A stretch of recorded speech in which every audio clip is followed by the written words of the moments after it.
Hello, I'm Phil from Addiction UK, and today we're going to talk about forgiveness. Do you find it hard to forgive someone for what you think they have done to you? Do you find it hard to forgive yourself for what you have done in the past? Let's look at the quality of forgiveness and the role that it plays in addiction recovery. Substance abusing individuals in early recovery experience the healing and freedom of forgiveness.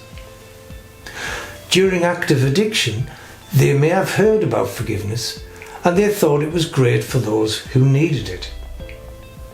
However, one of their goals in life was to avoid needing it.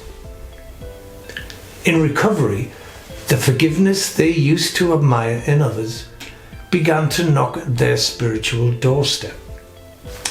They discovered many new things about forgiveness for themselves. Self-forgiveness.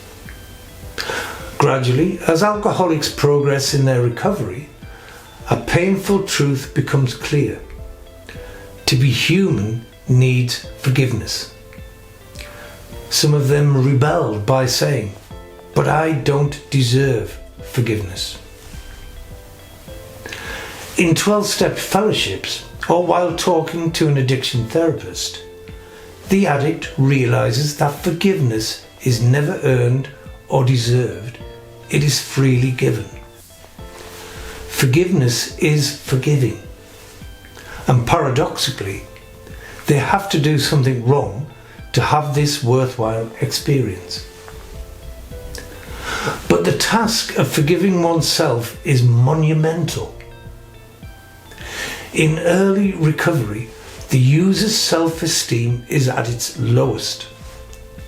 They keep going to 12-step meetings and begin to see themselves in others. When they hear others describe their pasts, they realize that they had not committed any unusual wrongs and were not monsters. Others' pasts are just as marred as their own.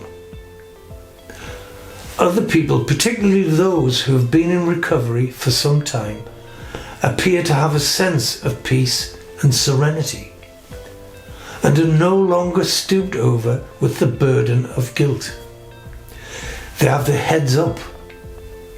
This is because they have learned to let go of the grudge they hold against themselves. However, self-forgiveness does not occur in an instant, and it is not easy.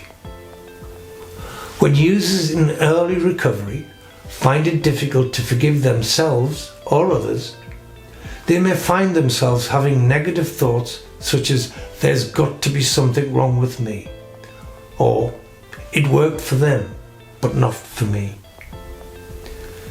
They are then reminded of the nature of spirituality and that it is a process, not an event. They need to learn to be willing to grow into forgiveness. Therefore, accepting oneself as imperfect is of central importance in addiction recovery. Further, addicts and alcoholics are their own worst judges. If they are going to accept themselves, they need to accept themselves totally and unconditionally by accepting those aspects of their personality that they have previously hated and condemned. By doing so, they are then able to describe their past with their heads held high, along with a sense of peace and serenity. They soon realize that learning to forgive themselves and those around them unites them with all of humanity and helps them stay clean and sober.